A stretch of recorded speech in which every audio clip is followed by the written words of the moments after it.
सहनावतु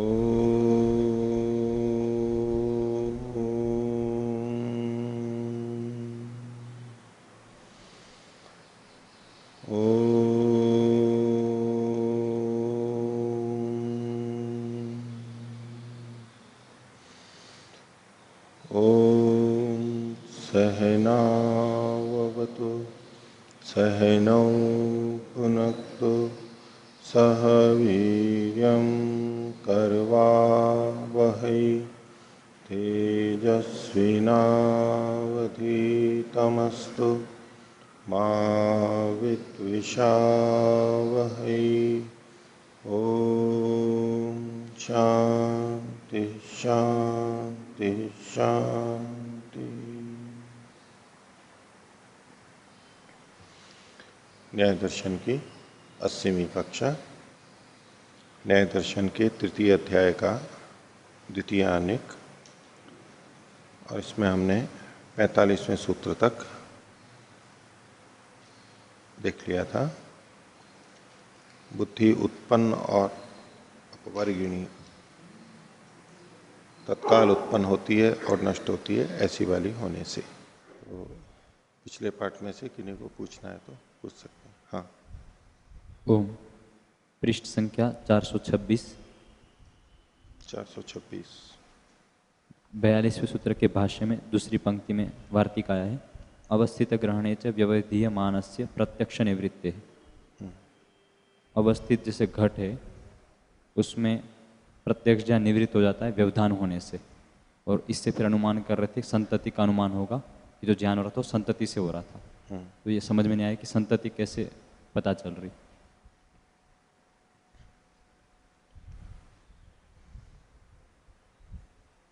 यदि दीर्घ स्थायी होता, दो पक्ष हो सकते हैं ज्ञान के। एक तो है कि जो ज्ञान उत्पन्न हुआ वो देर तक रह रहा है, ठीक है। एक पक्ष ये है कि ज्ञान उत्पन्न होता है और उसी समय नष्ट हो जाता है। ये दो ही पक्ष हैं। जिस समय हम आवरण बीच में ले आते हैं यूं, तो ज्ञान उसी समय समाप्त हो जाता है या देर तक बना रहता है?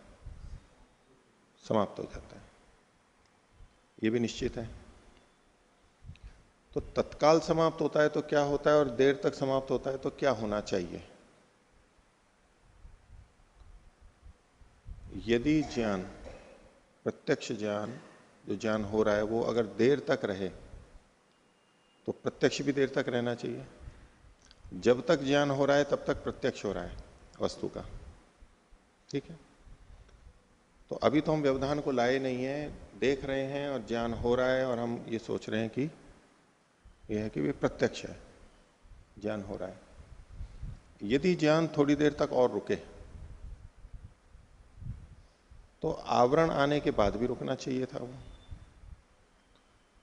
आवरण आने के बाद भी रुकना चाहिए था ना, क्योंकि आवरण से पहले तक ज्ञान था, आवरण आने से पूर्व क्षण तक ज्ञान हो रहा था, प्रत्यक्ष ज्ञान हो रहा था, और आवरण आने के बाद वो रुकना चाहिए या समाप्त होना चाहिए?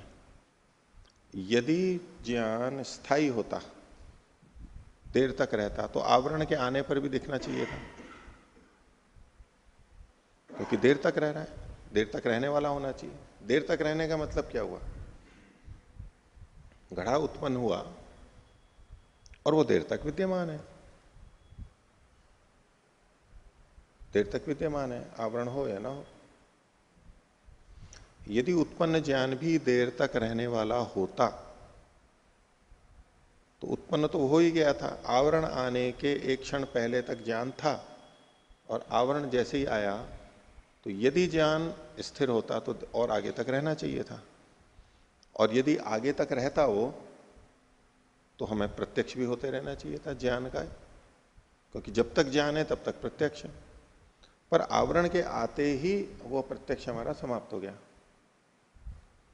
इसका क्या मतलब हुआ कि आवरण आने के पूर्व क्षण तक तो जो ज्ञान हुआ था वो तो हो गया था, लेकिन आवरण के आने पर नया तो हुआ नहीं और पिछला रहा नहीं। आवरण के आने पर नया तो हुआ नहीं, अब पिछला वाला ज्ञान यदि स्थिर होता तो बना रहता, और बना रहता तो क्या होना चाहिए था, आवरण के आने पर भी वो ज्ञान बना रहता, वो वस्तु हमारे को दिखती रहती। लेकिन आवरण के आते ही वो समाप्त हो जाता है। इसका मतलब है कि आवरण से पूर्व क्षण में जो ज्ञान हुआ था या उससे पहले तक का भी जो ज्ञान था वो अब नहीं रहा, वो समाप्त हो गया। वो कब समाप्त होगा, जब ज्ञान को उत्पन्न अपवर्गी यानी क्षण में उत्पन्न और क्षण में ही समाप्त होने वाला मानेंगे, तभी ऐसा हो सकता है, नहीं तो नहीं हो सकता है। ठीक है, तो देखो पंक्ति इसकी, अवस्थाई अवस्थित ग्रहणे च, यदि ज्ञान को अवस्थित, ज्ञान का ग्रहण अवस्थित माने, अवस्थित ज्ञान माने देर तक रहने वाला, तो व्यवधीय मानस्य प्रत्यक्ष निवृत्ते है, व्यवधीय मान की प्रत्यक्ष की निवृत्ति हो जाने से ये बात ठीक नहीं है।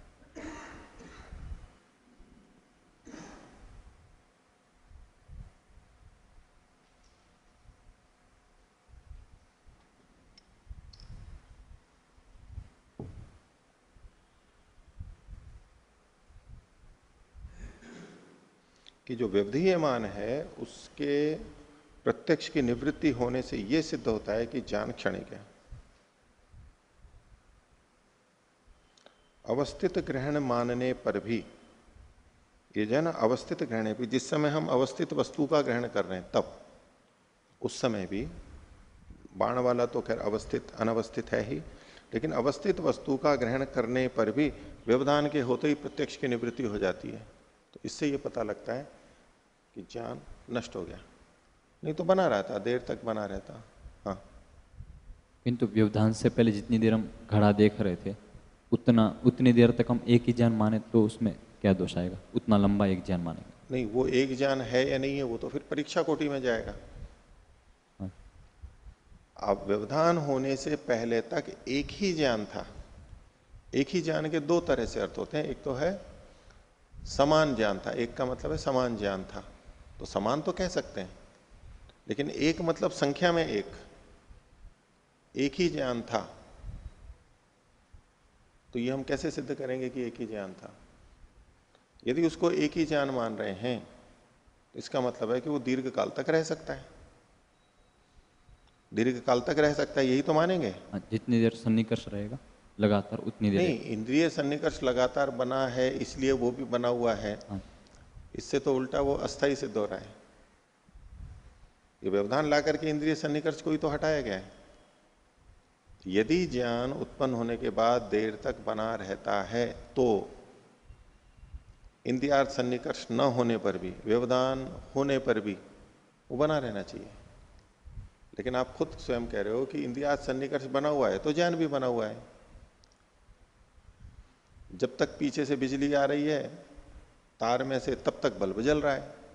इसका क्या मतलब है, ये जो विद्युत का प्रकाश है, बल्ब जो जल रहा है, ये स्थिर है या अस्थिर है। नल में से पानी आ रहा है, लगातार आ रहा है, तो स्थिर है या अस्थिर है। पीछे से बंद करते ही बंद हो जाता है। अगर वो स्थिर होता है देर तक तो बंद होने पर भी चलता रहना चाहिए था, लेकिन जैसे ही नल को बंद करेंगे बस वो नीचे ही चला जाता है, स्थिर नहीं है। बंद करते ही एकदम समाप्त हो जाता है, समाप्त, अगले का चला गया, वो वहां से गिरना बंद हो जाएगा। रस्सा लटका रखा हो, वो स्थिर है तो स्थिर ही रहेगा। तो इंद्रियार्थ सन्निकर्ष से ज्ञान हो रहा है तो हर क्षण इंद्रियार्थ सन्निकर्ष की आवश्यकता क्या है। यदि ज्ञान स्थिर रह रहा है तो हर क्षण इंद्रियार्थ सन्निकर्ष की आवश्यकता क्या है। तो इससे पता लगता है कि हर क्षण नया ज्ञान हो रहा था, और जब तक इंद्रियार्थ सन्निकर्ष है तब तक ज्ञान हो रहा है, इंद्रियार्थ सन्निकर्ष समाप्त होते ही ज्ञान होना बंद हो जाएगा। तो वो जो हमें एक जैसा ज्ञान दिखाई दे रहा है या एक ही ज्ञान दिखाई दे रहा है, वो प्रवाह के कारण से दिखाई दे रहा है, एक वास्तव में वो एक नहीं है। हाँ बोलो। दूसरा प्रश्न। हाँ, पृष्ठ संख्या 428। इसमें 44वें सूत्र में तीसरी पंक्ति में वार्तिक के ग्रहण हेतु विकल्पात ग्रहण विकल्पो न बुद्धि विकल्पात। इसमें सिद्धांति खंडन कर रहा है कि हेतु के विकल्प होने से ग्रहण में विकल्प होता है, न कि बुद्धि में विकल्प होने से। किंतु पूर्व पक्षी ने तो ये बुद्धि में विकल्प कहा नहीं था, उसने तो हेतु में विकल्प कहा था। भाष्य में, इसी पृष्ठ में भाष्य में दूसरी पंक्ति ऊपर से प्रकाशस्य अनवस्थानात् अव्यक्तम रूप ग्रहणमिति, प्रकाश का इसने अनवस्थान कहा था हेतु का, तो इस सिद्धांति। तो वहां पर वो था दृष्टांत, ठीक है। तो प्रकाश के अनवस्थान होने से, अनवस्थाई होने से रूप का अस्पष्ट ग्रहण था, ये दृष्टांत था। दृष्टांत में क्या है? दृष्टांत में वो क्या घटाना चाहता है पूर्व पक्षी? प्रकाश की जगह पे क्या है दृष्टांत में? ज्ञान है ना, हेतु थोड़ा ना का कथन कर रहा है वो। दृष्टांत में वो हेतु दिख रहा है। जब हम बुद्धि को भी ले लेंगे तो प्रकाश निमित्त के रूप में आएगा, हेतु के रूप में आएगा, लेकिन जो उसने दृष्टांत दिया है वो दृष्टांत बुद्धि के स्थान पर वहां पर क्या रखा है उसने? प्रकाश को, विद्युत प्रकाश को, तड़ित को। तो वो वहां पर हेतु के रूप में प्रस्तुत नहीं कर रहा है। वो हेतु के रूप में प्रस्तुत करेगा तो फिर अलग से बुद्धि को लाएगा साथ में, ठीक है। हालांकि जब सिद्धांती बोल रहा है तो जब चूंकि बुद्धि आ गई, अब वो कह रहे हैं कि वो तो कह रहा था विद्युत के प्रकाश के समान बुद्धि है, अगर अस्थिर मानोगे तो अस्पष्ट ज्ञान होगा, जैसे विद्युत के अस्थिर होने से अस्पष्ट ज्ञान होता है, ये उसका दृष्टांत है। जिसमें सिद्धांती कह रहा है कि बुद्धि की अस्थिरता के कारण से नहीं है, बुद्धि के क्षणिक होने के कारण से अस्पष्टता नहीं है, ये निमित्त के होने से ऐसा है। तो पूर्व पक्षी तो उससे बुद्धि की ही अस्थिरता को खंडित कर रहा था। बुद्धि की अस्थिरता को मानते हुए भी तो वो जो निमित्त के कारण से अस्पष्टता है, बुद्धि के अस्थिर होने के कारण से अस्पष्टता नहीं है, ये बताएं। ये तो जो वार्तिक था तो जो उसका दृष्टांत था उसमें उसमें स्वीकार कर लिया है अब पूर्व पक्षी ने। फिर से बोलिए। ये जो वार्तिक है उसलिए सिद्धांति ने रखा है कि पूर्व पक्षी ने अपने दृष्टांत में स्वीकार कर लिया है कि बुद्धि उत्पन्न और अपवर्गीणी है, हाँ, ये दिखाने के लिए। हाँ। तो अभी तो दृष्टांत में देखेंगे, तो दृष्टांत में तो हाँ, हाँ, तो तो दृष्टांत बुद्धि उत्पन्नापवर्गिणी है, वो कैसे स्वीकार किया? क्योंकि दृष्टांत तो पूर्व पक्षी को स्वीकार्य है। हाँ, तो जो दृष्टांत उसने दिया तो अस्थिर विद्युत का दिया, विद्युत प्रकाश का दिया। तो उसके आधार पर इसने ये तो मान लिया ना कि ये अस्थिर है, जी। तो उसके समान बुद्धि को भी अस्थिर मान रहा है ना वो तो मान रहा है दृष्टांत में, लेकिन उसका हेतु तो वही था, प्रकाश के अनवस्थान होने से हाँ, अव्यक्त हो। ये हेतु था। हाँ, तो ये हेतु क्या? दृष्टांत था उसका। हाँ, वहां अस्पष्ट ज्ञान जो हो रहा है उसमें कारण क्या है? प्रकाश प्रकाश की अस्थिरता, कम समय के लिए होना, तो वो दृष्टांत था वहां पर। तो ऐसा करते दृष्टांत में वो क्या घटाएगा? वो बुद्धि की स्थिरता सिद्ध हो रही है क्या? नहीं। तो देखो ये जो उत्तर दिया है ना, ये प्रौढ़ीवाद से उत्तर है, वास्तव में ठीक उत्तर नहीं है, वास्तव में ठीक उत्तर नहीं है, प्रौढ़ीवाद से उत्तर है। बाकी उत्तर, सही उत्तर तो आगे का है।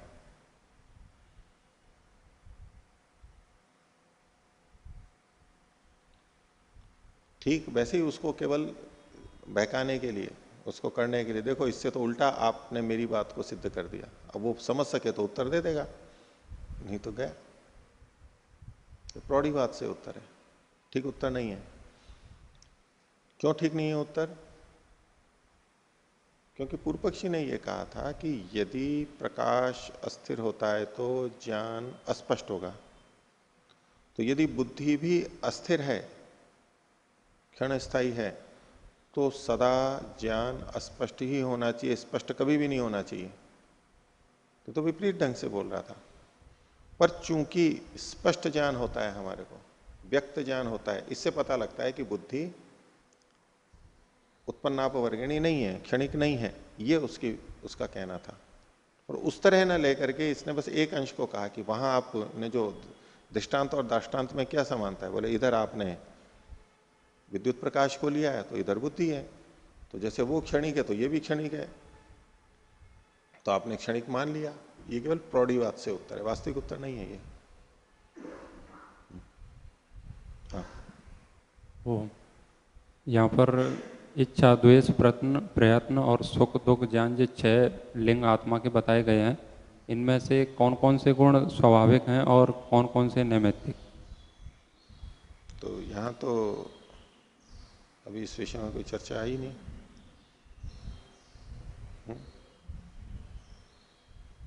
ये तो आप लोग विचार करो, अभी आप विचार करो कि इसमें कौन सा स्वाभाविक है और कौन सा नैमित्तिक है।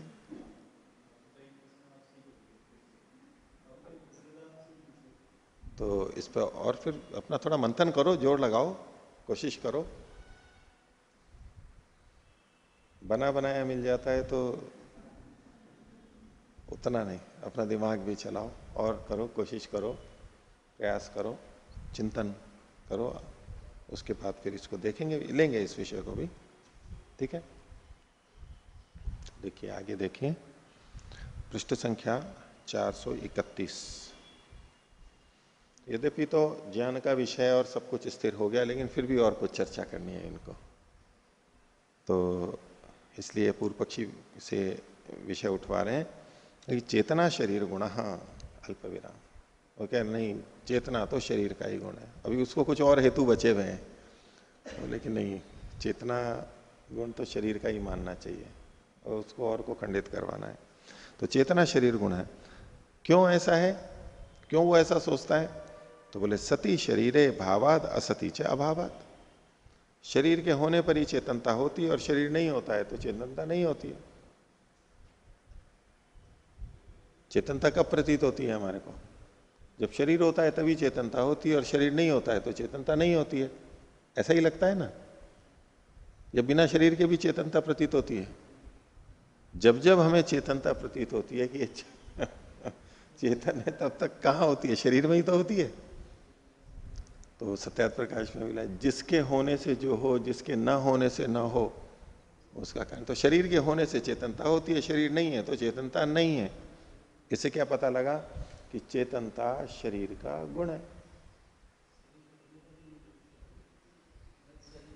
ये जो कह रहा है वो उतना ही देखना है।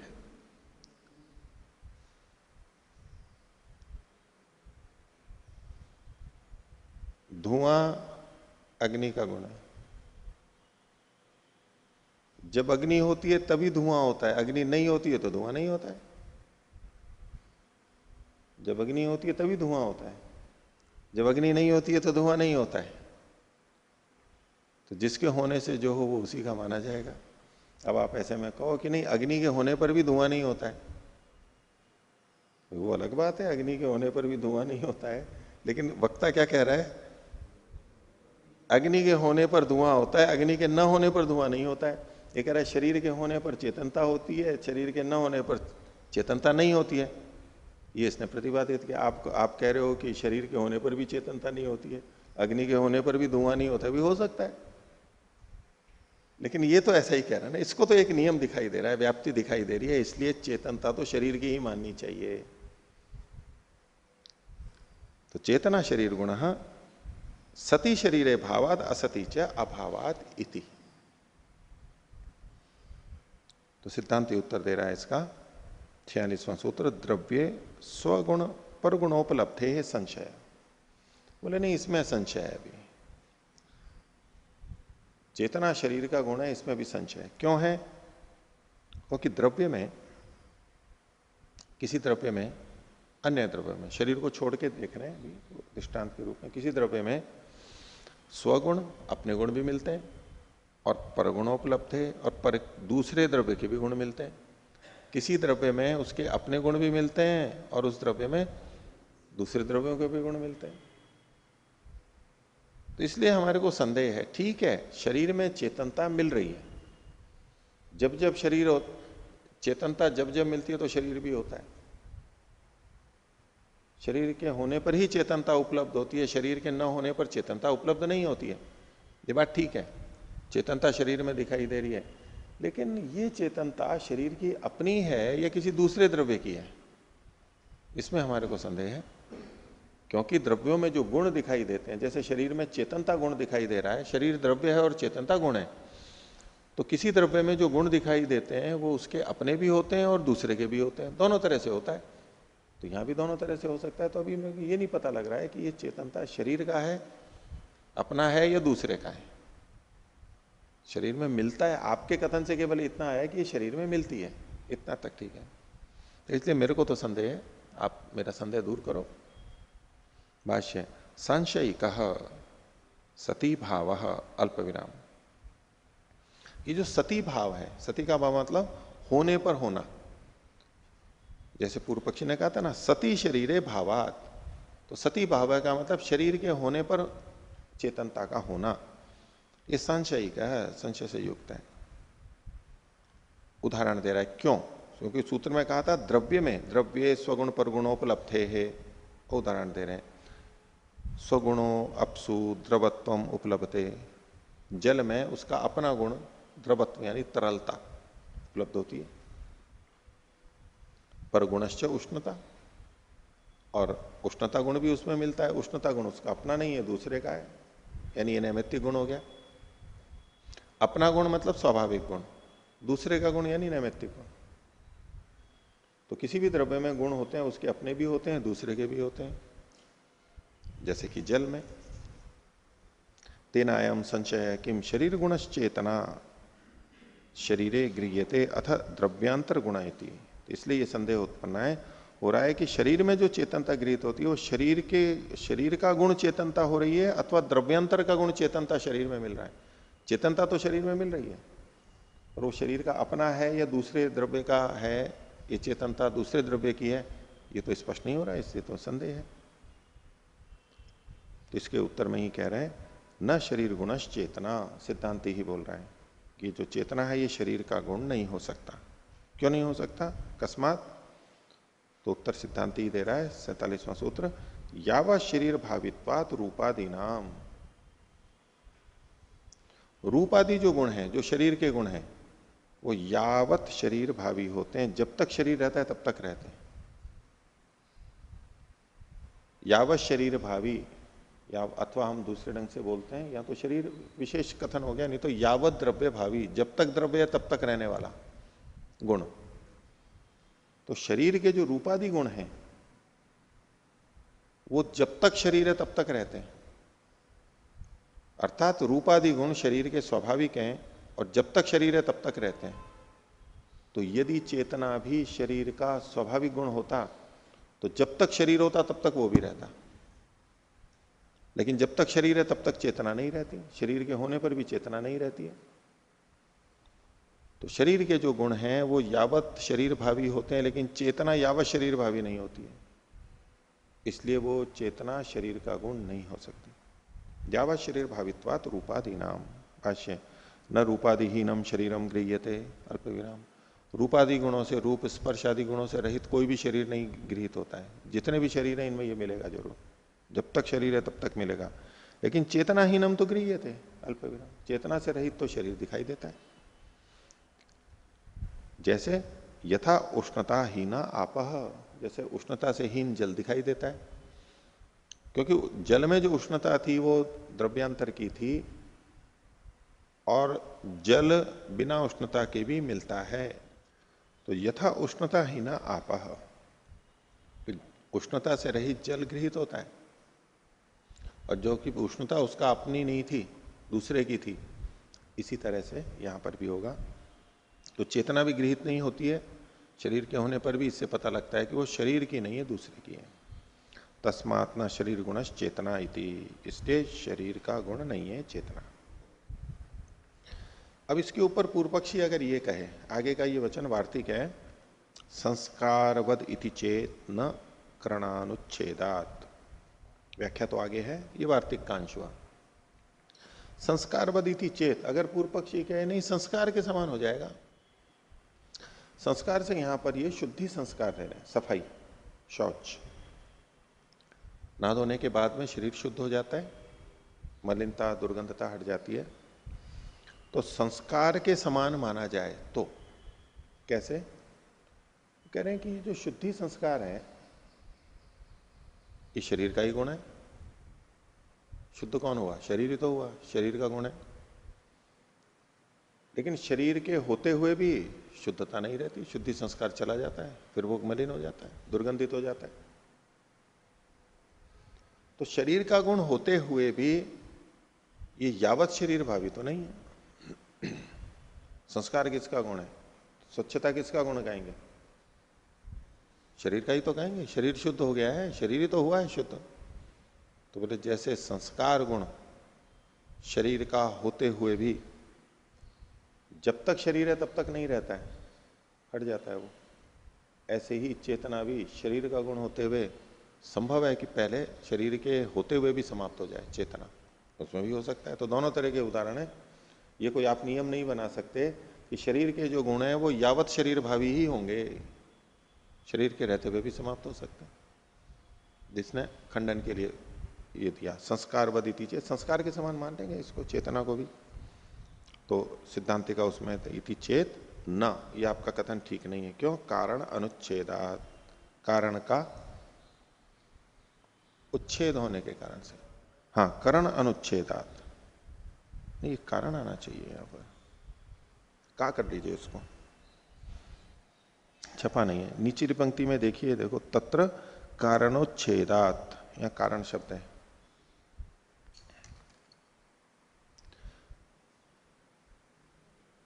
तो यहां पर अनुच्छेद शब्द है। अनुच्छेद का ऐसा अर्थ नहीं है अनुच्छेद, उच्छेद न होना, कारण का उच्छेद न होना, ऐसा अर्थ नहीं लेना है। अनुच्छेद यानी उच्छेद, उच्छेद और अनुच्छेद एक ही अर्थ में यहां पर। अनुच्छेद, अनुच्छेद, अनुच्छेद, ऐसे इसका विग्रह करना है। बोले कारण के हट जाने के कारण, हट जाने से, क्योंकि वहां कारण के हट जाने से ऐसा होता है। भाष्य में बता रहे हैं यथा विधे द्रव्ये संस्कार तथा विधे एवं उपरमा। पूर्व पक्षी कहेगा कि संस्कार जो है, जिस प्रकार के द्रव्य में संस्कार है उसी प्रकार के द्रव्य में संस्कार नहीं रहता, यानी द्रव्य में बदलाव नहीं आया, द्रव्य वही का वही है। तो शरीर में जिस प्रकार के पांच भौतिक शरीर में शुद्धि संस्कार है उसी प्रकार के शरीर में शुद्धि संस्कार चला भी जाता है, तो चेतना भी जा सकती है। ऐसा अगर पूर्व पक्षी कहे उपरमा अल्प विराम या अर्ध विराम, तो न, ये निषेध हो गया, अल्प विराम। तत्र कारणोच्छेदात अत्यंतम संस्कारानुपपत्तिर भवति। बोले वहां पर तो अत्यंत कारणोच्छेदात, कारण के पूर्णतया हट जाने से संस्कार की अनुपपत्ति होती है, संस्कार की सिद्धि नहीं होती। कारण ही पूरा हट गया, वो जो संस्कार आया, जिस कारण से संस्कार आया, उस कारण के हट जाने से, पूरी तरह हट जाने से संस्कार की अनुपपत्ति होती है, संस्कार की असिद्धि होती है। अगर वहां पर ऐसा है, किंतु अब विपरीत करके कह रहे हैं कि वहां तो ठीक है, इस संस्कार के संदर्भ में तो ठीक है, किंतु यथा विधे शरीरे चेतना गृह्यते, जिस प्रकार के शरीर में चेतना गृहित हो रही है, तथा विधे एव अत्यंतोपरमश चेतनाया गृह्यते, लेकिन वहां तो चेतना का अत्यंत उपरम दिखाई देता है उसी प्रकार के शरीर में। तस्मात् शरीरवत इति असमः समाधि, जो आपने नहीं, तस्मात् संस्कारवत इति असमः समाधि, जो संस्कार के समान आपने कहा, ये समान समाधि नहीं है, यानी विषम है, ये अनुचित समाधान है, ये उसकी तरह से नहीं होगा। क्योंकि वहां तो शुद्धि में तो वहां पर हमारे को फिर शुद्धि होती रहती है, संस्कार फिर आता रहता है। यहां तो मरने के बाद चेतना नहीं आती है फिर उसमें आगे। अथापि शरीरस्थम चेतनोत्पत्ति कारणम स्यात्। अब ये भी अभ्युपगम से बात की जा रही है, करना तो खंडन है सिद्धांति को पूर्व पक्षी का कि चेतना शरीर का गुण नहीं है, लेकिन खंडन करने के लिए अभ्युपगम से ये मान के चल रहा है कि अच्छा चलो मान लिया कि चेतना शरीर का गुण है, तो चेतना की उत्पत्ति का जो कारण है वो शरीर में ही है। शरीर में जो चेतना उत्पन्न हुई तो उसका जो कारण है वो कहां पर है? तो शरीर में ही है। तो यदि ये मानते हैं अथापि शरीरस्थम चेतनोत्पत्ति कारणम स्यात्, चेतन की उत्पत्ति का कारण, चेतना की उत्पत्ति का कारण यदि शरीर में ही होवे, ऐसा मानो तो चेतना शरीर का गुण है, लेकिन चेतना की उत्पत्ति का कारण, जैसे कि ये संस्कार की उत्पत्ति का कारण, तो चेतना की उत्पत्ति का कारण यद्यपि शरीर का गुण है, जैसे कि संस्कार, शुद्धि संस्कार शरीर का गुण था लेकिन निमित्त से हो रहा था, तो शरीर में चेतना की उत्पत्ति का कारण यदि शरीर के अंदर ही है तो प्रश्न उठता है द्रव्यांतर नहीं, या तो शरीर में स्थित है चेतना की उत्पत्ति का कारण, या तो शरीर में होगा, विकल्प बता रहे हैं अभी पहले, द्रव्यांतरस्थम व अथवा दूसरे शरीर, दूसरे द्रव्य में होगा। जैसे शरीर की शुद्धि का कारण कहां पर है, शरीर में ही है या बाहर से है, तो बाहर से है, पानी जल आदि हम डालते हैं तो उससे शुद्ध हो जाता है, साबुन आदि लगाते हैं तो शुद्ध होता है। तो शरीर में जो शुद्धि संस्कार हुआ उसका कारण कहाँ है, शरीर में या बाहर, बाहर है, शरीर में नहीं है। तो ऐसे शरीर में चेतना की उत्पत्ति का कारण, चेतना की उत्पत्ति का कारण शरीर में ही है, शरीरस्थम या तो शरीरस्थ हो सकता है, द्रव्यांतर स्तंभ अथवा दूसरे द्रव्य में हो सकता है, और तीसरा विकल्प कह रहे हैं उभय स्तंभ अथवा दोनों तरफ हो सकता है, अंदर भी और बाहर भी, शुद्धि के कारण दोनों हो सकते हैं। तो आप ये तीन तरह से कह सकते हो, तो तीनों ही पक्ष में तन्न ये नहीं हो सकता है। क्यों, नियम हेतु अभावात, इसमें कुछ नियम है, नियम दिखाई दे रहे हैं लेकिन उस नियम का कोई हेतु नहीं है, नियम के हेतु का अभाव होने से इनको हम इनको ऐसा नहीं मान सकते, इन तीनों में से कोई सा भी नहीं मान सकते। कैसे है नियम और कैसे उसमें हेतु का अभाव है उसको आगे बता रहे हैं। शरीरस्थेन कदाचित चेतनोत्पद्यते, शरीर में स्थित किसी द्रव्य के द्वारा, शरीरस्थेन कारणेन, शरीर में स्थित कोई कारण है उसके द्वारा यदि चेतना की उत्पत्ति होती है, कदाचित चेतना उत्पद्यते कदाचित न, और कभी उत्पन्न नहीं होती है, इति नियमे हेतु नास्ति, तो इस नियम में कोई हेतु नहीं है। आप ये नहीं कह सकते कि अब क्यों हो रही है और क्यों नहीं हो रही है, क्योंकि शरीर में चेतना मिलती भी है और शरीर में चेतना नहीं भी मिलती है, मर जाने के बाद में शरीर दोनों तरह के देखे जाते हैं। यदि चेतना की उत्पत्ति का कारण शरीर के अंदर ही है तो पहले तो क्यों शरीर में चेतना की उत्पत्ति हो गई और बाद में क्यों नहीं हो रही है, कभी हो रही है कभी नहीं हो रही है, ऐसा क्यों, इसमें क्या नियम है, क्या हेतु है, कोई हेतु नहीं है, इसलिए ये स्वीकार नहीं किया जा सकता। एक बात, द्रव्यांतरस्थेन शरीरे एव चेतना उत्पद्यते न लोष्टादिशु इत्यत्र न नियम हेतुरस्ति। और अगर यूं माने कि बाहर के द्रव्य से, द्रव्यांतर से शरीर में चेतना उत्पन्न हो रही है, तो द्रव्यांतरस्थेन कारणेन, द्रव्य दूसरे द्रव्य में स्थित कारण से यदि शरीर में चेतना उत्पन्न होती है, तो प्रश्न है कि शरीर में ही चेतना की उत्पत्ति क्यों होती है, पत्थर आदि में क्यों नहीं हो जाती है, इसमें कोई नियम का हेतु नहीं मिल रहा है। यानी ये भी भौतिक है वो भी भौतिक है, या ये पांच भौतिक है, पार्थिव है ये भी पार्थिव है, पांच भौतिक है, तो शरीर में ही क्यों चेतना की उत्पत्ति कर रहे हैं, वो लोष्ट आदि में क्यों नहीं उत्पन्न कर रहे हैं, ये भी तो भूतों से ही बना हुआ था। अभी तो हम इस तरह देखते हैं कि हम चेतन है, ऐसा नहीं भाई, भूतों, ये बनने से पहले क्या था, शरीर बनने से पहले क्या था, वो भी तो ऐसे ही भूतों का ही तो, भूत ही तो थे। तो कुछ भूतों में ही चेतनता क्यों उत्पन्न हो गई और कुछ भूतों में चेतनता क्यों उत्पन्न नहीं हो रही है, अगर वो कारण है इनमें चेतनता उत्पन्न कर रहा है तो उनमें भी कर देना चाहिए, उन भूतों में भी कर देना चाहिए, इन्हीं भूतों में क्यों की, इसमें क्या हेतु है, कोई नियम, कोई हेतु नहीं है। नियम तो दिखाई दे रहा है कि कहीं किसी भूतों में तो चेतनता उत्पन्न हो रही है और किसी भूतों में चेतनता उत्पन्न नहीं हो रही है, पूर्व पक्षी की दृष्टि से देखें तो अंदर वाली अंदर चेतना का कारण माने तो भी नियम नहीं, तो भी नियम है कि कहीं तो हो रही है और कहीं नहीं हो रही है, इस रूप में। तो नियम के इस ये जो है कि यहीं होती है यहां नहीं होती है, इसमें कोई हेतु नहीं मिल रहा है। और यदि दोनों का माने उभयस्य निमित्तत्व, अंदर भी है हेतु बाहर भी है, ऐसा माने तो शरीर समान जातीय द्रव्य चेतना न उत्पद्यते शरीरे एव उत्पद्यते इति नियमे हेतु नास्ति। ये नियम कि शरीर के समान जो अन्य शरीर जातीय जो द्रव्य हैं, समान जातीय द्रव्य हैं, भौतिक द्रव्य हैं, उन अन्यों में, उनमें तो चेतना उत्पन्न नहीं हो रही, लेकिन शरीर में ही उत्पन्न हो रही है, तो यहां हो रही है वहां नहीं हो रही है, ये इस नियम का कारण क्या है, इति नियम हेतु नास्ति, कोई नियम नहीं है, इस आधार पे भी चेतना शरीर का गुण नहीं माना जा सकता। अब ऐसे में कोई कहे, पूर्व पक्षी ये कहे एक उदाहरण देते हुए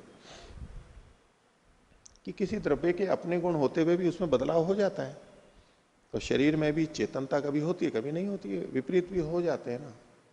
कैसे? तो कह रहे हैं कि यच्च मन्येता सती श्यामादि गुणे द्रव्ये श्यामतादि उपरमो दृष्ट एवं चेतनोपरमस्यादिति। शरीर में जो चेतना का उपरम, चेतना की समाप्ति होती है, वो हो जाएगी। कैसे हो जाएगी?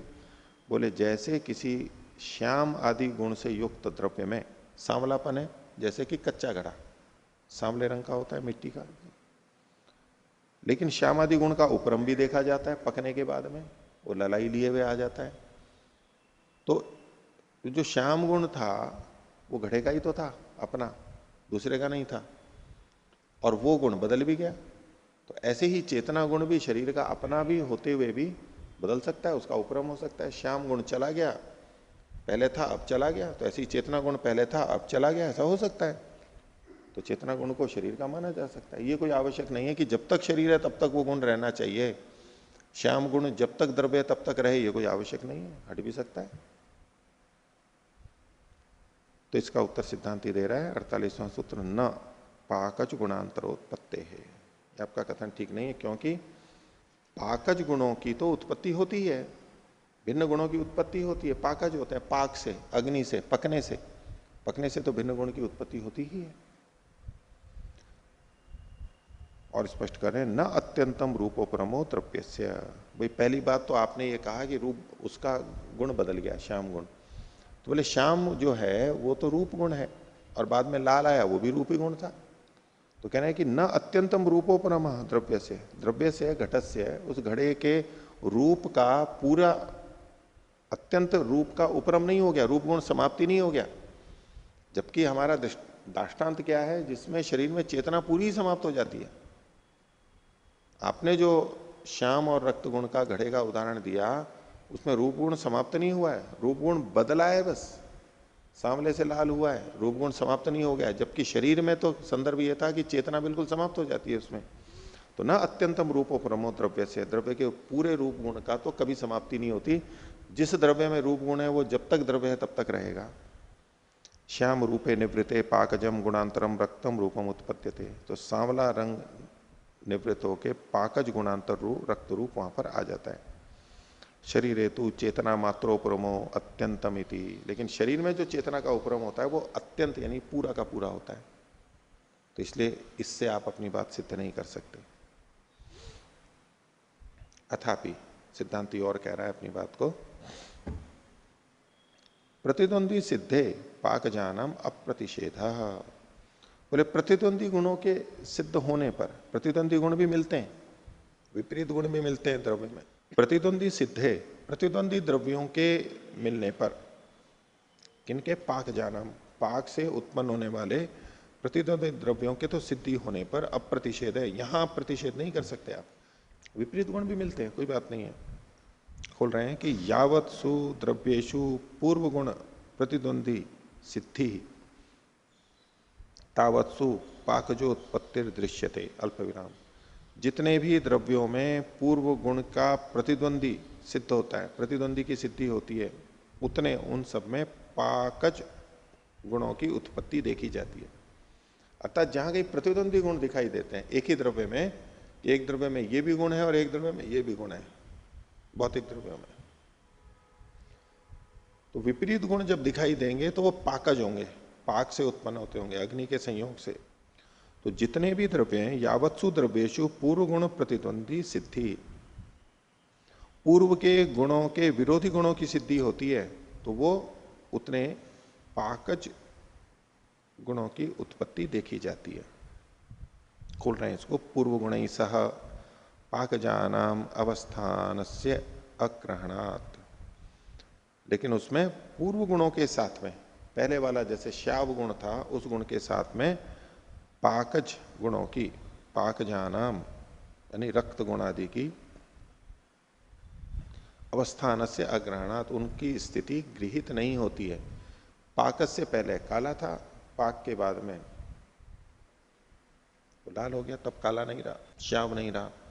श्याव के साथ साथ अपक्व अवस्था में लाल गुण वहां पर नहीं उपलब्ध होगा, साथ साथ नहीं मिलते हैं। लेकिन न च शरीरे चेतना प्रतिद्वंदी सिद्धौ सह अनवस्थाई गुणांतरम गृह्यते। लेकिन शरीर में चेतना का विपरीत गुण तो कोई दिखाई नहीं देता।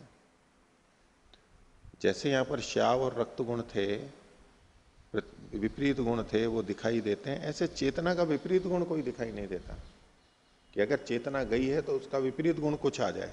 श्याव गुण गया है तो वहां रक्त गुण आ जाए, ऐसे चेतना गई है तो उसका विपरीत कोई गुण आ जाए। तो चेतना का कोई विपरीत गुण यहां पर दिखाई नहीं देता।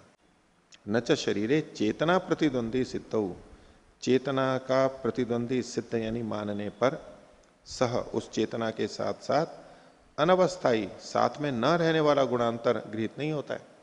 क्योंकि जो प्रतिद्वंदी गुण होगा वो साथ में तो रहेगा नहीं। जैसे श्याव के साथ में रक्त नहीं रहता है, तो होगा तो प्रतिद्वंदी, साथ में तो नहीं रहेगा।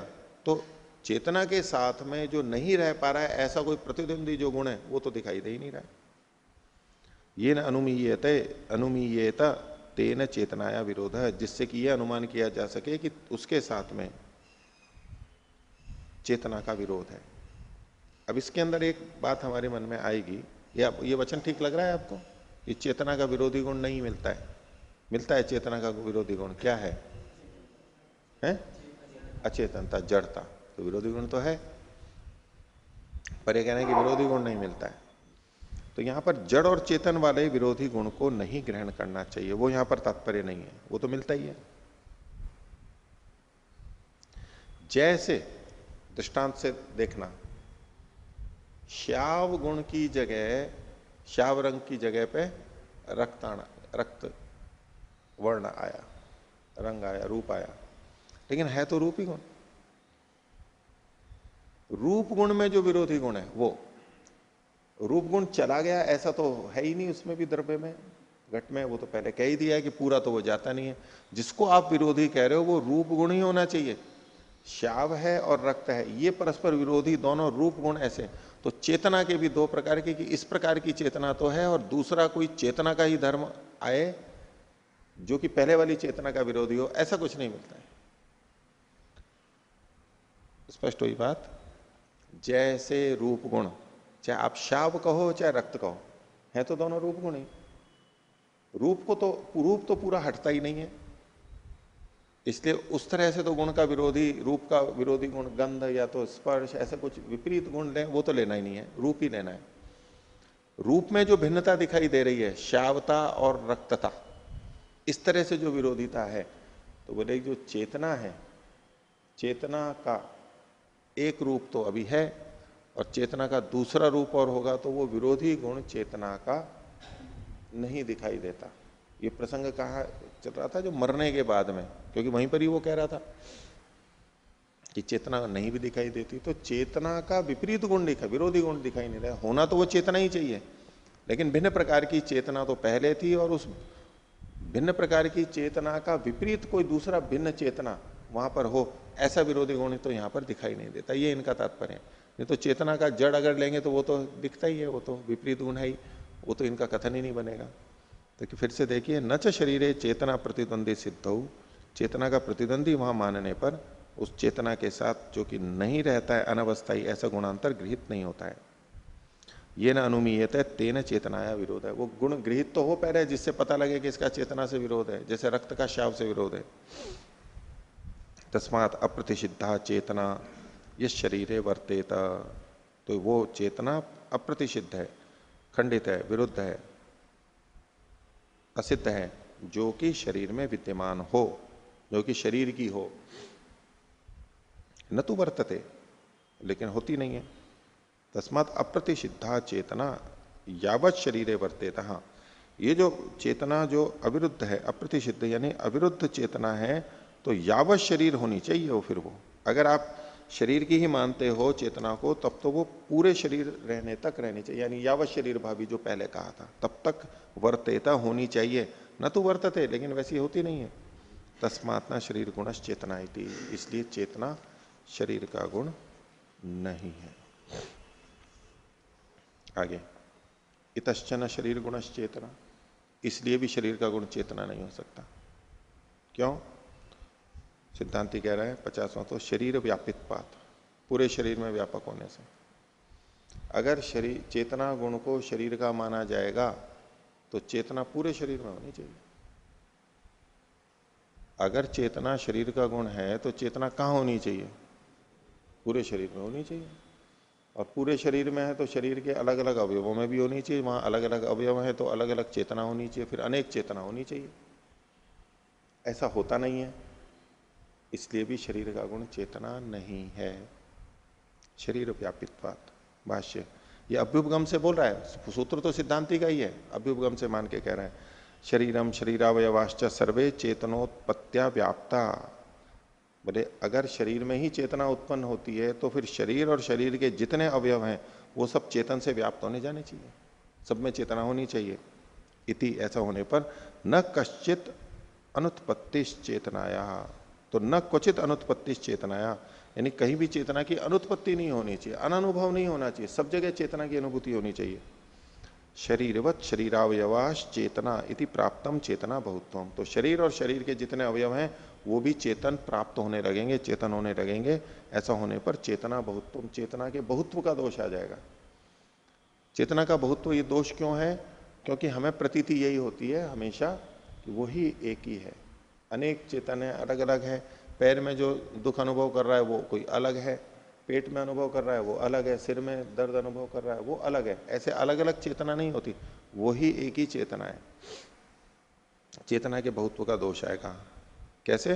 तत्र यथा प्रति शरीरम चेतना बहुत्वे सुख दुख ज्ञानानाम व्यवस्था अल्प व्यवस्था लिंगम एवं एक शरीरेपि स्यात्। तो जिस प्रकार से प्रति शरीर यानी भिन्न भिन्न शरीर में चेतना का बहुत्व होने से, हर शरीर में चेतना अलग अलग है, सुख दुख ज्ञानानाम व्यवस्था, और उसी लिए सुख दुख और ज्ञान की व्यवस्था होती है। व्यवस्था क्या? सबके अपने अपने सुख दुख ज्ञान है, एक दूसरे के नहीं आते जाते हैं। सुख दुख ज्ञानानाम व्यवस्था, इस लिंग से सब में चेतना का बहुत्व ये सिद्ध होता है। इसी प्रकार से एक शरीर में भी फिर होना चाहिए अलग अलग चेतना, अलग अलग सुख दुख ज्ञान होने चाहिए, उसकी व्यवस्था होनी चाहिए, लेकिन ऐसी होती नहीं है। न तो भवती, ऐसा होता नहीं है। तस्मात् न शरीर गुणश चेतना इति, इसलिए जो चेतना है वो शरीर का गुण नहीं होता है। जो अद्वैत वाले हैं उनसे तो ये विपरीत जाता ही है। अद्वैत में तो केवल एक ही आत्मा को, एक चेतन ब्रह्म को मानते हैं, अलग अलग नहीं मानते हैं, सब शरीरों में एक ही मानते हैं। उस दृष्टि से तो अद्वैत के तो विपरीत जाता है। अब कुछ लोग इसके अनुसार शरीर को, शरीर में क्या, शरीर में और शरीर से बाहर भी आत्मा को मानते हैं, नहीं आत्मा को विभू मान लेते हैं, और साथ में अद्वैत भी मान रहे होते हैं। वो ये परस्पर विरुद्ध दो बातें जोड़ के चलते हैं। एक तरफ वो अद्वैत की पुष्टि कर रहे होते हैं, दूसरी तरफ इसके अनुसार कह रहे होते हैं कि आत्मा विभू है, और आत्मा विभू है तो हर आत्मा विभू है, ये कह रहे होते हैं, और दूसरी तरफ अद्वैत को भी मान रहे होते हैं। तो ये दोनों बातें नहीं हो सकती। अगर अद्वैत को मान रहे हो तो फिर तो एक ही आत्मा विभू है और सब शरीरों में वही आत्मा है, आप अलग अलग आत्मा नहीं मान सकते फिर। और फिर अगर एक ही आत्मा है तो सुख दुख ज्ञान की व्यवस्था भी नहीं हो सकती है। तो हमारे को अलग अलग सुख दुख ज्ञान होते हैं, स्मृतियां अलग अलग होती हैं, ये व्यवस्था नहीं हो सकती। अगर एक ही आत्मा है तो, एक ही ब्रह्म है तो फिर तो वहां भी जो हो रहा है वहां भी वही आत्मा है, यहाँ भी वही आत्मा है, तो वो अनुभव कर रहा है तो ये वो तो सबका एक दूसरे का अनुभव होना चाहिए। इसलिए न्याय दर्शनकार कभी भी अद्वैत को नहीं मान सकते, मानते ही नहीं है, खंडित होता है। मैंने आपको बताया भी था वो बनारस वाले जो नैयायिक थे, उन्होंने कहा कि शुरुआत करते ही वो तो खंडित हो जाता है अद्वैत, तो न्याय दर्शन के अनुसार टिकता ही नहीं है कहीं अद्वैत। पर ये जो कई जने पीछे जो चर्चा चल रही थी, आत्मा को विभू मानते हैं तो साथ में अद्वैत भी मान रहे होते हैं। उधर उससे प्रभावित हैं, अद्वैत हैं, इससे यहां पर है। ये दोनों ही चीजें चूंकि विपरीत जाती हैं प्रचलित मान्यता के, हमारे यहाँ प्रचलित मान्यता के, तो जो प्रचलित मान्यता हो उससे अलग बना करके देते हैं तो उसमें हमारा गुरुत्व तो पता लगता है ना कि हम कुछ विशेष हैं। हम बने बनाए रास्तों पे चलने वाले नहीं हैं, हम कुछ नया, कुछ अतिरिक्त, हम कुछ विशेष रखते हैं, तो वो अपनी विशेषता करते हैं, प्रस्तुत करते हैं। नहीं, इसमें वो अधकचरे हो जाते हैं, दोनों मिल जाते हैं, अर्धजरती है, आधा वो और आधा वो। अब एक मान लो, यदि आप ब्रह्म को मानते हो, अद्वैत मानते हो, तो फिर ये कहना छोड़ दो कि सब आत्माएं विभू हैं। और सब आत्माएं विभू मान रहे हो तो ये कहना छोड़ दो कि अद्वैत होता है, एक को मान लो कोई, और नहीं है तो फिर तो आप अदरजूल में हो कि उनके अनुसार अद्वैत है, इनके अनुसार अलग अलग आत्माएं हैं, बस यही कहते रहो। निर्णय क्या किया आपने शास्त्रों को पढ़ के भी?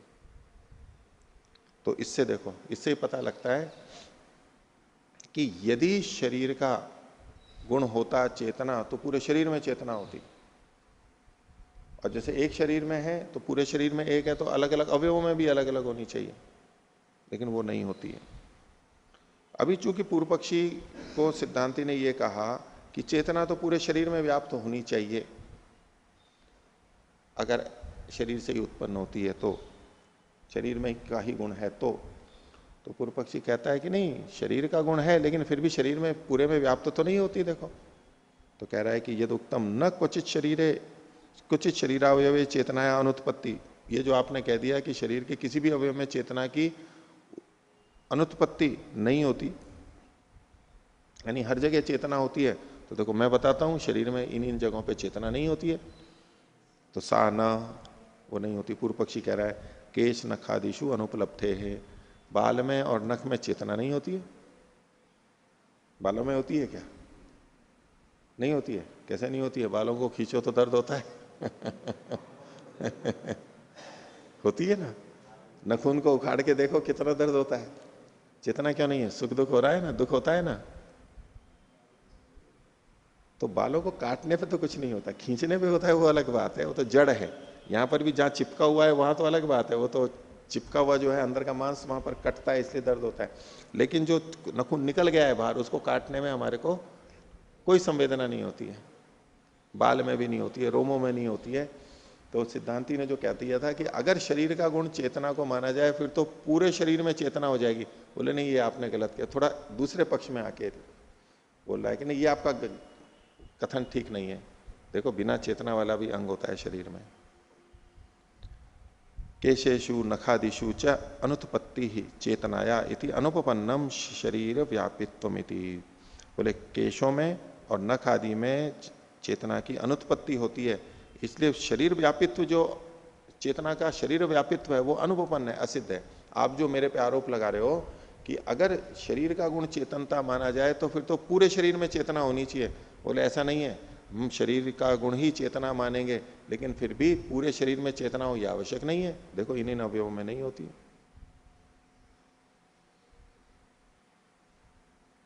आयुर्वेद में भी एक श्लोक आता है चरक संहिता का, वेदना नाम अधिष्ठानम मनोदेहश्च सेंद्रिय।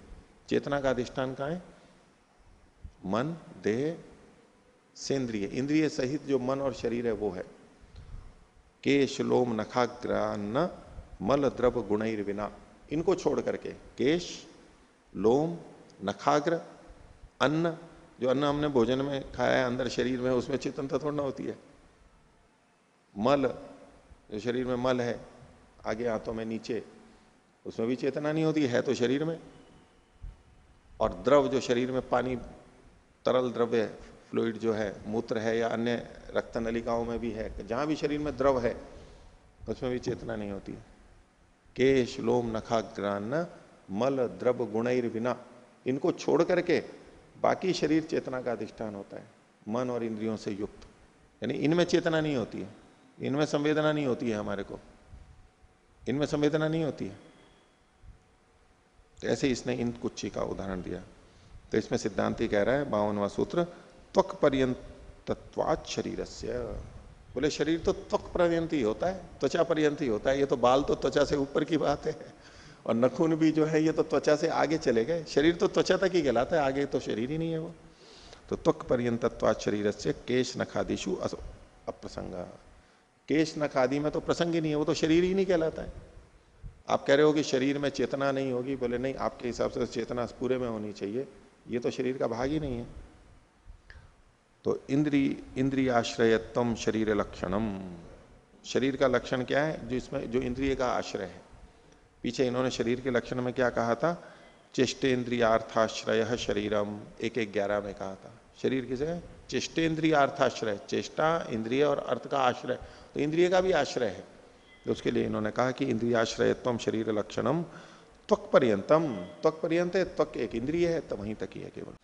जीव मनः सुख दुख संवित्ति आयतन भूतम शरीरम। जीव यानी जीवन, मन मनन, सुख दुख और संवित्ति उसका बोध, इसका आधारभूत आयतन भूत जो होता है उसे शरीर कहते हैं। तस्मात् न केशादिषु चेतनोपत्ति थे, इसलिए शरीर आदि में चेतना की, केशादि में चेतना की उत्पत्ति नहीं मानी जा सकती, वो शरीर का भाग ही नहीं है। अर्थकारी तस्तु शरीरोपनिबंधन केशादि नामिति, तो बोले जब वो चेतन ही नहीं है शरीर में फिर वो है क्यों? तो बोले अर्थकारी तस्तु शरीरोपनिबंधन केशादि नाम, केश आदि का जो शरीर से उपनिबंधन है, शरीर से जुड़े हुए हैं, ये अर्थकारी हैं। अर्थकारितः अर्थ प्रयोजन वशात है, पुरुष के आत्मा के चेतन की, आत्मा के प्रयोजन की पूर्ति के लिए शरीर से लगे हुए रहते हैं। तो नख है, यद्यपि शरीर का भाग नहीं है, वो शरीर नहीं कहेंगे, लेकिन आत्मा के प्रयोजन की सिद्धि के लिए नखून है, निकलने पे भी लगे रहते हैं। बाल है, ये रोम है, ये आत्मा के प्रयोजन की सिद्धि के लिए हमारे लिए हितकारी है, वास्तव में शरीर नहीं है। आगे इतश्च न शरीर गुणश्च चेतना, इस कारण से भी चेतना शरीर का गुण नहीं हो सकता है। क्यों? शरीर गुण वैधर्म्यात्, कि चेतना के शरीर के गुणों से विधर्मता होने से, शरीर के जो गुण हैं जैसे हो सकते हैं, चेतना शरीर के गुणों जैसा नहीं है, जैसी नहीं है, इसलिए चेतना शरीर का गुण नहीं हो सकती है। वो चेतना शरीर के गुणों जैसी क्यों नहीं है उसको भाष्यकार बता रहे हैं। द्विविधः शरीर गुणों अप्रत्यक्षश्च गुरुत्वम इंद्रिय ग्राह्यश्च रूपादि। बोले शरीर के गुण दो प्रकार के होते हैं, अप्रत्यक्ष यानी इंद्रिय ग्राह्य नहीं होते हैं, वो गुरुत्व, जैसे एक उदाहरण दिया गुरुत्व, और इंद्रिय ग्राह्यश्च, और इंद्रिय से जो गृहित होते हैं वो रूपादि, बाह्य इंद्रियों से जो गृहित होते हैं, नहीं रूपादि चक्षु आदि इंद्रियों से। तो शरीर में दो तरह के गुण देखे जाते हैं, रूपादि से, रूपादि, और अनिंद्रिय ग्राह्य अप्रत्यक्ष गुरुत्वादि, दोनों तरह के गुण होते हैं। आगे कहते हैं विधांतरम तू चेतना, लेकिन जो ये चेतना है वो भिन्न प्रकार की है, इन दोनों में से किसी भी तरह की नहीं है।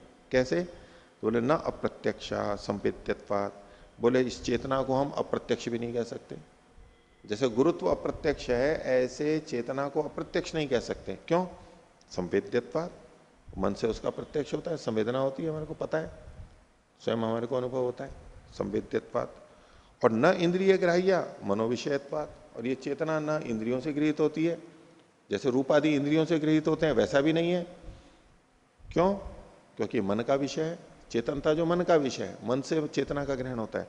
तो ना इंद्रिय ग्राह्य मनोविषयत्वात् तस्मात् द्रव्यांतर गुणायति, इसलिए ये जो चेतना है ये शरीर का गुण नहीं हो सकती। शरीर के गुण तो ये दो ही प्रकार के होते हैं, आत्मा का गुण, ये मेरी चेतना किसी और का गुण हो सकती है, वो आत्मा ही कहेगा सिद्धांति तो, लेकिन शरीर का गुण नहीं हो सकती है चेतना। तो इस पर पूर्व पक्षी कह रहा है, खंडन कर रहा है, नहीं ये कोई बात नहीं हुई। 54वां सूत्र, न रूपादीनाम इतरेतर वैधर्म्यात्, ये कोई बात नहीं हुई। रूपादि गुण है वो भी तो परस्पर विरुद्ध है, लेकिन शरीर के माने जाते हैं।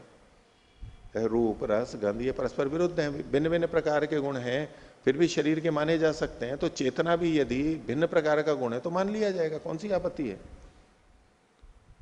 तो यथा इतरेतर विधर्माणो रूपादयो न शरीर गुणत्वम जहति अल्पविराम, जैसे परस्पर विरुद्ध धर्म वाले रूपादि, रूप है वो नेत्र से पता लगता है, शब्द है वो श्रोत्र से पता लगता है, तो भिन्न धर्म वाले हो गए ना, विधर्मा हो गए, फिर भी वो शरीर गुणत्व को छोड़ते नहीं है, शरीर के फिर भी वो गुण बने रहते हैं। तो विरोधी होना, गुणों से गुणों का परस्पर विरोधी होना, ये शरीर के गुण होने में कोई निषेध करने वाला नहीं है, शरीर गुणत्व को नहीं छोड़ते। एवं इसी प्रकार रूपादि वैधर्म्या चेतना शरीर गुणत्व न हास्यति इति, इसलिए रूपादि से भिन्न धर्म वाली चेतना होते हुए भी शरीर के गुणत्व को तो नहीं छोड़ेगी, शरीर के गुण तो वो चेतना फिर भी हो सकती है, ये तो कोई बात नहीं हुई विरोधी होना।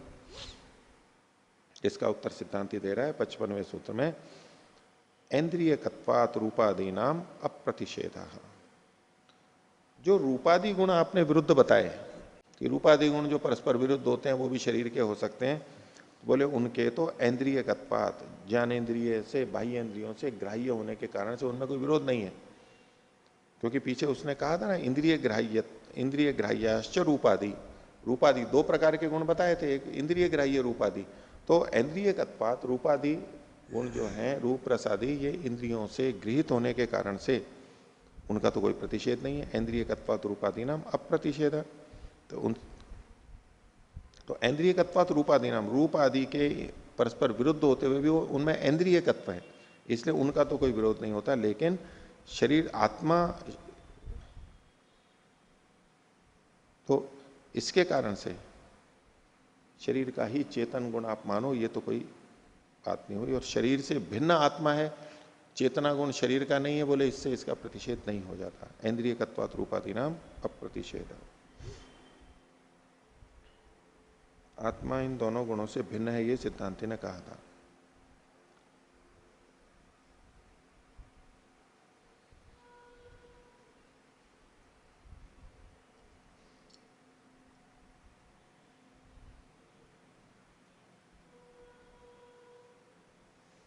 इसको यूं कहिए, इंद्रियकत्वात् रूपादि नाम, इंद्रियों के रूपादि के इंद्रियकत्व ज्ञानेन्द्रिय बाह्येंद्रियों से गृहीत होने से अप्रतिषेध, मेरी बात का प्रतिषेध नहीं होता।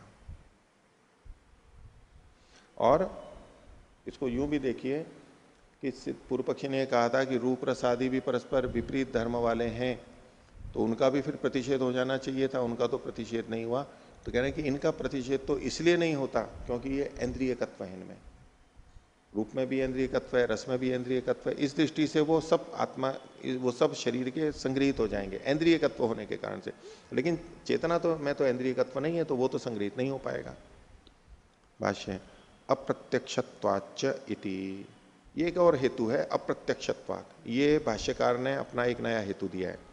सूत्रकार ने एक हेतु दिया था इंद्रियकत्वात् रूपादीनाम, रूपादीनाम इंद्रियकत्वात्, इंद्रियकत्वात् ये एक हेतु था। भाष्यकार ने अपना एक और हेतु दिया अप्रत्यक्षत्वाच्च, बाह्य इंद्रियों से प्रत्यक्ष न होने के कारण से। खोल रहे हैं, यथा इतरेतर विधर्माणो रूपादयो न द्वैविध्यम अतिवर्तन्ते अल्प विराम। जैसे ये विपरीत धर्म वाले, भिन्न भिन्न धर्म वाले रूपादि हैं, ये द्वैविध्य का अतिक्रमण नहीं करते हैं। द्वैविध्य अर्थात गुणों का द्वैविध्य है, गुणों का द्वैविध्य है। गुण दो प्रकार से होते हैं, ये पीछे उन्होंने कहा था कि द्विविधा शरीर गुणों 438 पर ऊपर कहा था। तो ये रूपादि जो गुण हैं, ये इंद्रियों से गृहीत होते हैं, इनका द्वैविध्य समाप्त नहीं होता है। द्वैविध्यम न अतिवर्तते, द्वैविध्य को छोड़ते नहीं है, उनमें ही संग्रहित होते हैं। तथा रूपादि वैधर्म्या चेतना न द्वैविध्यम अतिवर्तेत, उसी प्रकार से रूपादि से विपरीत धर्म वाला जो चेतन है वो भी द्वैविध्य का अतिक्रमण न करे। यदि शरीर गुण स्यात्, यदि वो शरीर का गुण होता तो ये द्वैविध्य का अतिक्रमण नहीं करना चाहिए था। लेकिन चेतना गुण द्वैविध्य का अतिक्रमण कर रहा है, इससे पता लगता है कि ये शरीर का गुण नहीं होता। अतिवर्तते तु, लेकिन वो अतिवर्तन तो कर रहा है। तस्मात् न शरीर गुण है, इसलिए चेतना शरीर का गुण नहीं हो सकता। उपसंहार कर रहे हैं आगे, भूतेन्द्रिय मनसाम ज्ञान प्रतिषेधात्, भूत इंद्रिय और मन के ज्ञान का प्रतिषेध कर देने से, शुरू में ही कर दिया था इन्होंने, खंडन कर दिया था। भूत इंद्रिय और मन का ज्ञान का प्रतिषेध, भूत का हो गया तो शरीर का भी हो गया। ऐसा होने पर भी सिद्धे सती आरंभो विशेष ज्ञापनार्थ, जब बात सिद्ध हो गई थी फिर भी जो ये आरंभ किया गया, यानी फिर से यहां पर कथन किया गया, प्रकरण को चलाया गया, ये किस लिए? विशेष ज्ञापनार्थ, विशेष ज्ञान कराने के लिए। व्याकरण में चलता है सिद्धे सती आरंभो नियमार्थ, यहां पर है सिद्धे सती आरंभो विशेष ज्ञापनार्थ। यद्यपि वहां भी जो नियम के लिए होता है वो नियम भी विशेष ज्ञापन ही तो करता है, कोई विशेष नियम पता लगता है नया ज्ञान। सिद्धे सती आरंभो नियमार्थ, वो नियम भी विशेष नियम होता है। यहाँ विशेष ज्ञान के लिए फिर से कथन किया गया, सिद्ध होते हुए भी। क्यों ऐसा? बहुधा परीक्षमाणम तत्वम सुनिश्चित तरम भवती थी, बहुत प्रकार से परीक्षित किया गया जो तत्व होता है वो सुनिश्चित तर होता है। निश्चित, सुनिश्चित, सुनिश्चित तर होता है, तम तो नहीं कह रहे, लेकिन हाँ सुनिश्चित तर होता है। जितनी अधिक तरह से परीक्षा करेंगे उतनी ही तरह से वो और अधिक दृढ़ होता जाता है। इसलिए हमने कई तरह से इसको किया है, इसको दृढ़ करा कि ज्ञान गुण आत्मा का है, अन्य किसी का नहीं है। ज्ञान गुण अनित्य है और ज्ञान गुण क्षणिक है। ये बातें इन्होंने यहां पर सिद्ध की। परमात्मा के बारे में भी ऐसा ही होता रहता है। परमात्मा को एक तरह से सिद्ध कर लिया, फिर प्रश्न खड़ा होता है, दूसरी तरह से भी सिद्ध करते हैं, तीसरी तरह से भी सिद्ध करते हैं, ऐसा करते जाते हैं, इस तरह उस तरह चर्चा चलती, ऐसा करते करते करते वो एकदम स्थिर हो जाता है, पक्का हो जाता है। एक ही तरह करने से वो फिर कभी भी डिग सकता है, हट सकता है। तो बहुधा परीक्षमाणम तत्वम सुनिश्चित तरम भवती, जिसके लिए दूसरे शब्दों में कहते हैं द्विधा बद्धम सुबद्धम भवती। एक गांठ लगा दी तो फिर दूसरी गांठ और क्यों लगाता, एक ही गांठ तो लगी गई, लेकिन और दो गांठ लगाने के बाद भी एक और लगा देते फिर। तो बहुधा बद्धम सुबद्धम भवती, अनेक बार बांध देते हैं तो सुबद्ध हो जाता है, वही शंका नहीं रहती है खूब अच्छी तरह से। जब कभी विशेष चीज हो ना, सामान्य चीज में तो थोड़ा सा लगा के चला लेते हैं, कोई बात नहीं, खुल भी गई तो कोई बात नहीं, फिर पकड़ लेंगे। लेकिन कहीं ऐसा हो कि हमें समुद्र में जाना हो और बांध करके जा रहा हो, तो उसको बांधा हुआ अच्छा है नहीं उसको पूरी तरह से देखता है कि, क्योंकि वो बंधा हुआ ढीला हुआ तो जीवन गया फिर। इसलिए दो नहीं, दो की जरूरत हो तो चार गांठ बांधेगा व्यक्ति, वो सुनिश्चित रहे। तो बहुधा बद्धम सुबद्धम भवती, द्विबद्धम सुबद्धम भवती, द्विबद्धम सुबद्धम भवती, ये हुआ। तो इस प्रकार इन 10 सूत्रों से इन्होंने शरीर के 10वीं सूत्र बुद्धे शरीर गुणत्व अभाव प्रकरणम, 10 सूत्रों से इन्होंने बुद्धि के शरीर गुणत्व के अभाव का कथन किया है। तो ज्ञान का विषय यहां पर अब समाप्त हो गया, बुद्धि का। और बुद्धि के बाद में क्या आता है, आगे उसकी परीक्षा करेंगे प्रमेयों के अंतर्गत। तो आज का पाठ इतना ही रखते हैं। प्रणव।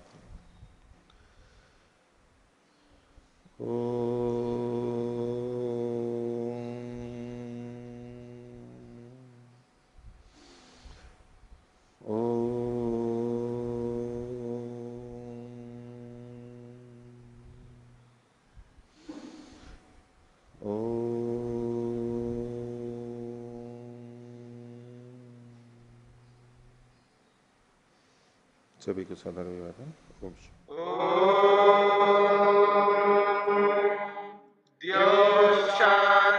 शांतिरंतरिक्षम शांति पृथिवी शांतिरापः शांतिरोषधयः शांति वनस्पतयः शांतिर्विश्वे देवा शांतिर्ब्रह्म शांति सर्वं शांति शांतिरेव शांति।